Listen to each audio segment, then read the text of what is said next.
Phenomenology of Everyday Life by Tiqqun, from Tiqqun number 1, originally published 1999. 1. From the bottom of shipwreck. 'Tis but a wisp of fog, my son, by Goethe Erlkönig.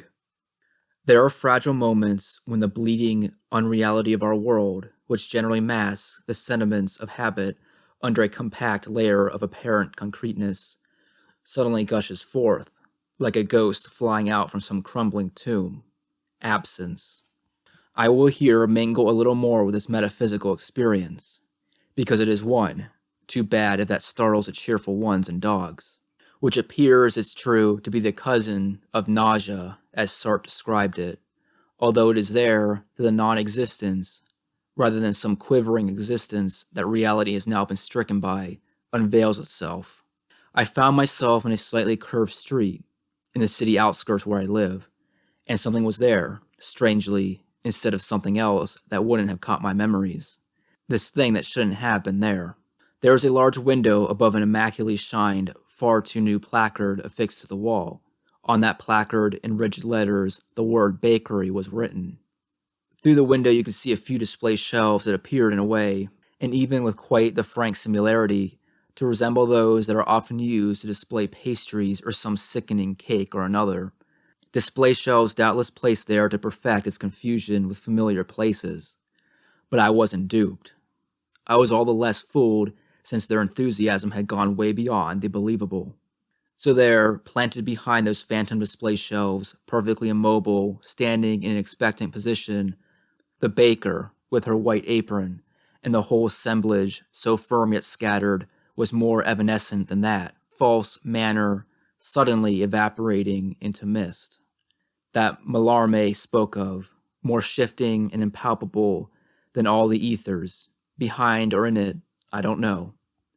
Since it was as if the cloudy screen had with so much finesse been muddled up with what it already no longer covered up, as if it were woven of its own tears.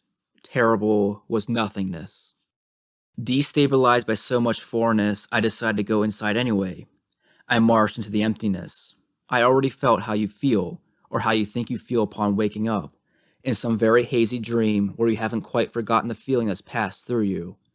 From that cloud, which is also the cloud of nothingness, my head and my whole body were like sealed off, and thought itself, which sometimes can slide so well like a brazen blade, with a clear but serious whistle, and my thinking itself was that cloud, that gas that spread out as if it were following the physical laws governing the noble gases. All matter had melted or was perhaps sublimated. In any case, it was at that moment disappeared.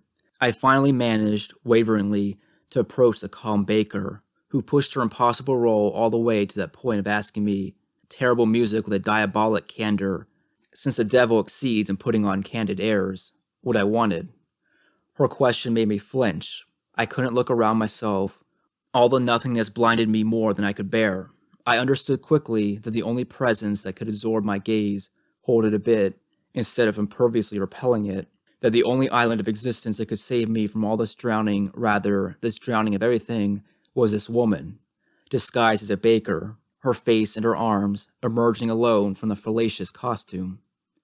I suddenly found a kind of Spanish charm in her that troubled me a bit, but oh so much less than all the nothingness that I had to drown in did. Anyway, an existing being, in form and substance too, a being that did not immediately fade away elsewhere.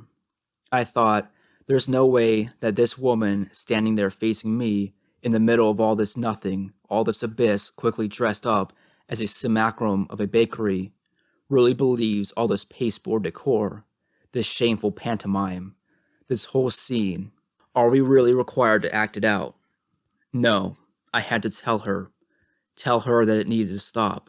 Miss, we know full well, don't we, that all this is nothing but an absurd practical joke, and you're not really a baker, that this isn't a bakery, and how absurd it would be for me to play the customer. The age of playing commodity has passed. Let's speak frankly and forget all this frightful decor, which fools no one. I don't know how you found yourself in this strange situation, so tell me, what's all this about? The reply, the only reasonable one, which then filled my mind with a clear truth rescuing me, I couldn't say.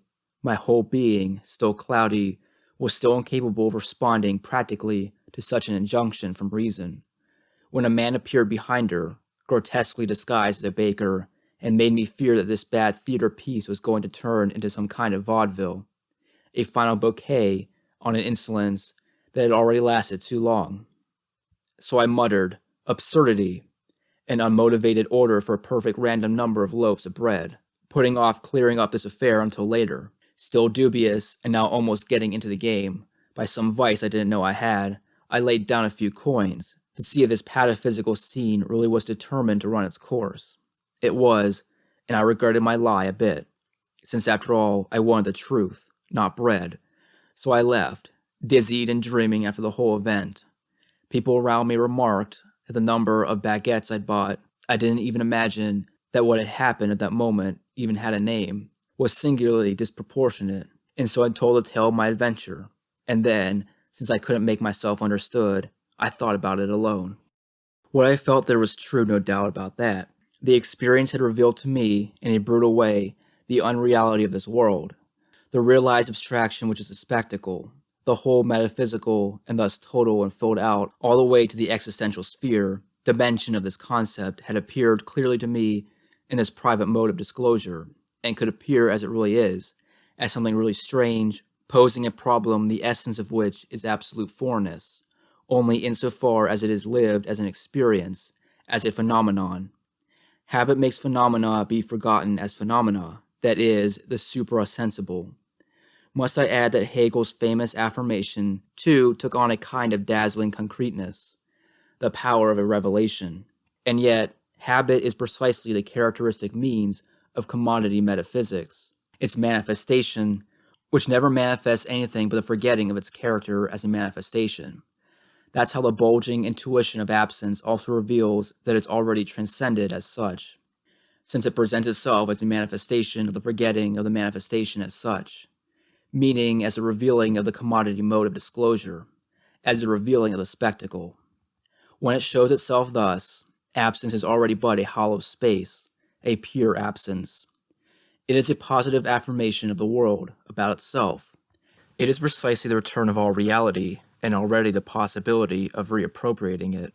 This whirlwind of paradoxes showed how much my experience had been critical metaphysical.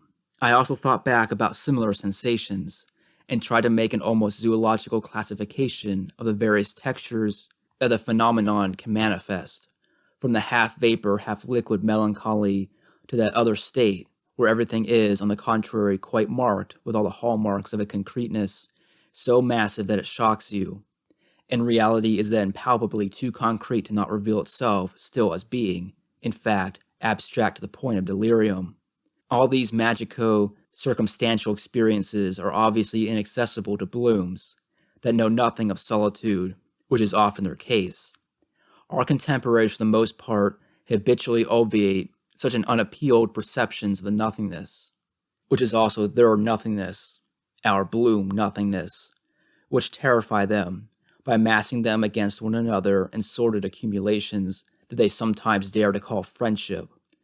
That great powerful word that the worst cockroaches are no longer afraid to grind under their filthy feet when they say no less crudely that they hang out together.